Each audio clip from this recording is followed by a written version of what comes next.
Si nosotros hacemos un diagrama de nuestro proceso, tendríamos lo siguiente. Tenemos un tanque aereador,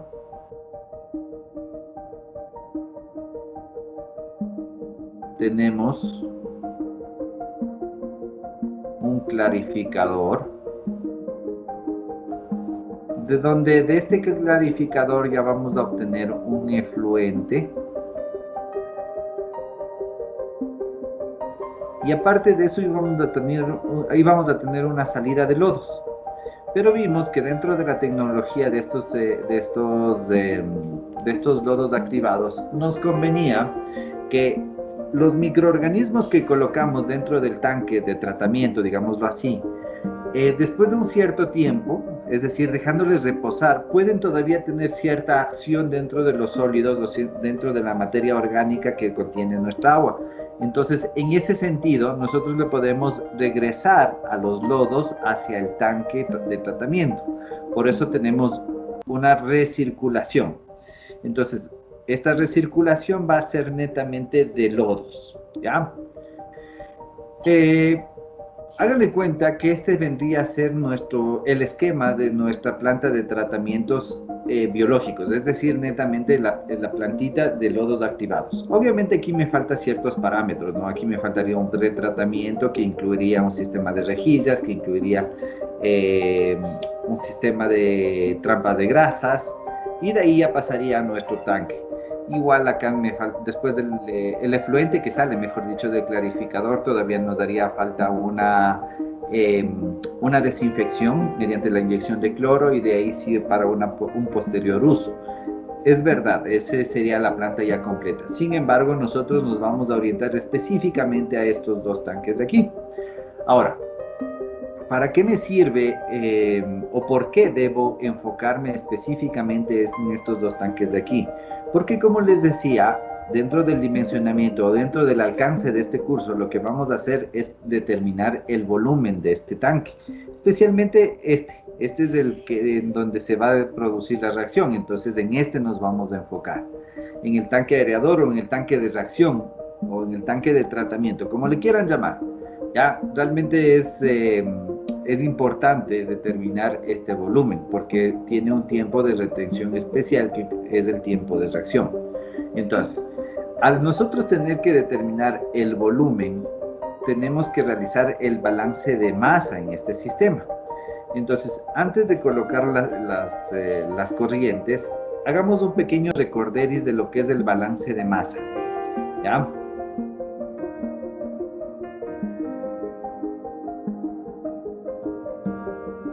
El balance de masa no es nada más que la cuantificación de la cantidad de masa que está entrando o saliendo de un sistema. El rato que nosotros diferenciamos un sistema o clasificamos a los sistemas, vamos a tener de dos tipos: un sistema cerrado o un sistema abierto. El sistema cerrado es aquel en el cual permite el intercambio netamente de energía, mientras que un sistema abierto es el que permite un intercambio tanto de energía como de masa. Es decir, que continuamente existe una cantidad de masa que está cruzando la frontera con respecto al tiempo. Entonces, esta variación de la masa con respecto al tiempo se conocía como flujo másico, ¿correcto? Entonces, así como nosotros podemos determinar el flujo másico, entonces, a través de un balance de masa que está entrando un cierto proceso, también podemos determinar el flujo volumétrico, que va a ser en cambio la variación la cantidad de volumen que está entrando a nuestro sistema con respecto al tiempo. Puede utilizarse en cualquiera de los dos términos. Entonces, si le ven, chicos, a través de este balance de masa, nosotros podemos determinar nuestro flujo volumétrico, que nos va a servir para a su vez calcular el volumen del tanque. ¿Ya? Eso es lo que vamos a hacer. Ahora, ¿cuál es la fórmula general o la fórmula genérica del balance de masa? La fórmula general de un balance de masa que se va a aplicar a cualquier proceso, a cualquier tipo de sistema, sea cual sea este, es el siguiente: la masa que entra al volumen de control. Volumen de control es un sistema abierto, ¿no? más la masa que se produce en el volumen de control menos la masa que se consume en el volumen de control menos la masa de salida del volumen de control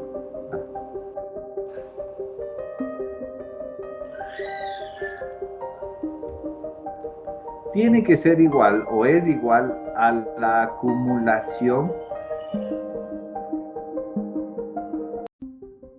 dentro del volumen de control.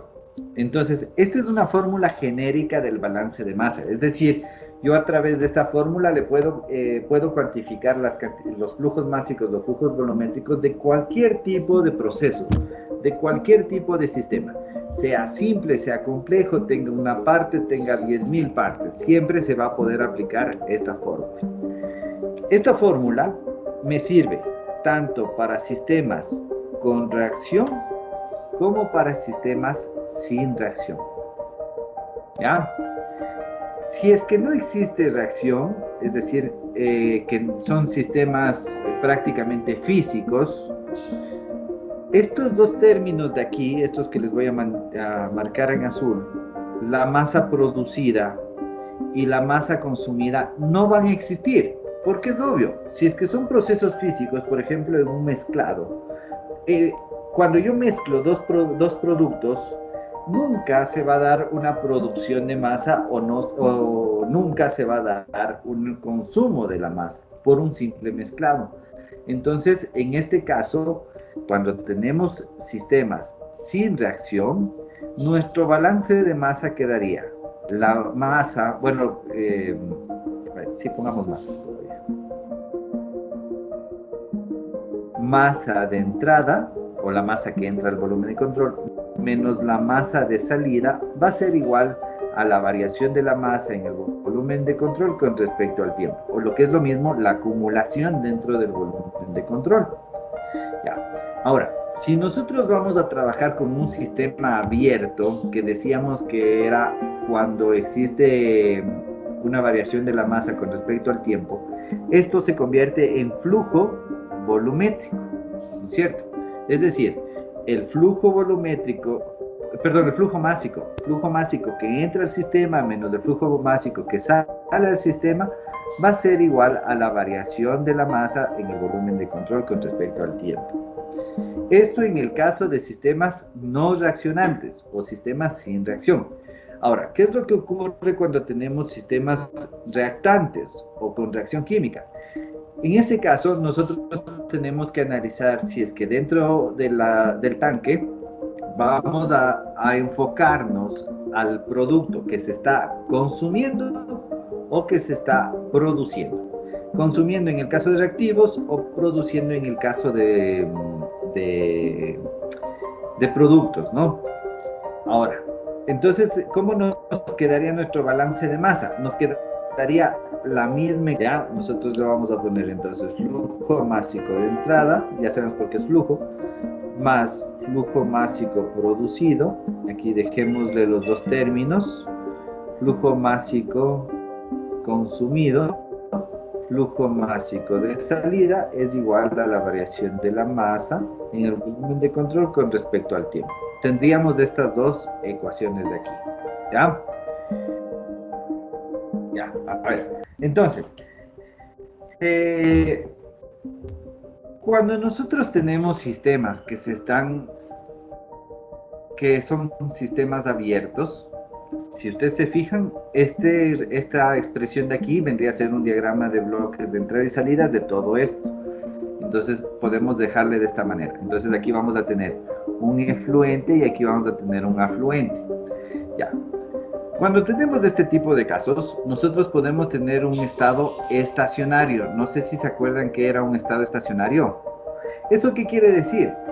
Si es que dentro de nuestro sistema no va a existir una variación de las propiedades, eso significa que la variación de la masa en el volumen de control con respecto al tiempo va a permanecer constante. Es decir, no existe un diferencial aquí. En el rato que nosotros tenemos un estado estacionario, eso nos da la idea de que este término, sea con reacción o sea sin reacción, se va a hacer 0.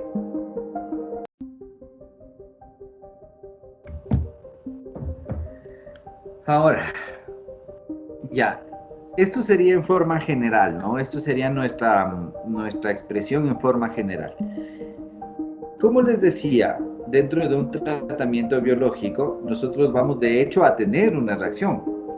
Habíamos incluso puesto una fórmula general o una ecuación general que me decía que el material orgánico se va a descomponer en CO2 y en agua. Entonces, nuestro balance de masa se va a orientar a esta parte de acá. O en otras palabras, tenemos que utilizar esta fórmula en nuestro balance de masa. ¿Ya?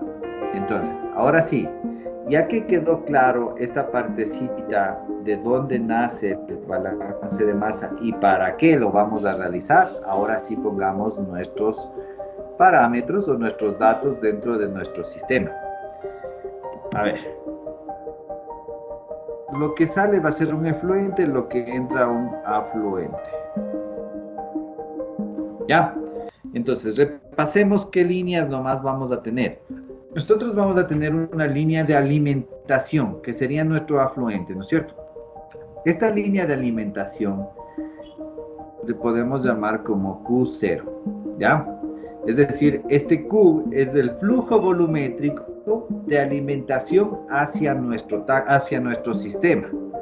Ahora, una vez que ya pasa por nuestros tanques, por nuestro clarificador, acá nosotros vamos a tener un efluente. Es decir, aquí vamos a tener igual un flujo de salida. Este va a ser entonces el flujo de salida o el flujo volumétrico del agua que prácticamente ya está limpia, a pesar de que nos hace falta un pasito más, ¿no? Podríamos llamarle que es agua ya limpia. ¿Qué más tenemos? Tenemos esta corriente intermedia, pero realmente en nuestros cálculos, específicamente para el tanque, no va a intervenir esta corriente. Entonces no le vamos a poner, no le vamos a ingresar en nuestros cálculos. Sin embargo, sí le podríamos llamar como Q intermedio o como QI. Ahora, el rato que nosotros tenemos un proceso ya en donde los lodos han permanecido un cierto tiempo en el clarificador y ya se sedimentaron, estos lodos tienen dos líneas. La una que se va a recircular, entonces aquí vamos a tener un QR, es decir, un flujo de recirculado, y acá nosotros vamos a tener un Q o un flujo. En cambio de los lodos viejos, de los lodos que ya están gastados, en otras palabras, los lodos que ya no tienen una acción o que ya no tienen, ¿cómo se diría? Se me está yendo la palabra. Los lodos que ya no nos sirven, en otras palabras, ¿ya? Entonces aquí le podríamos llamar como QW.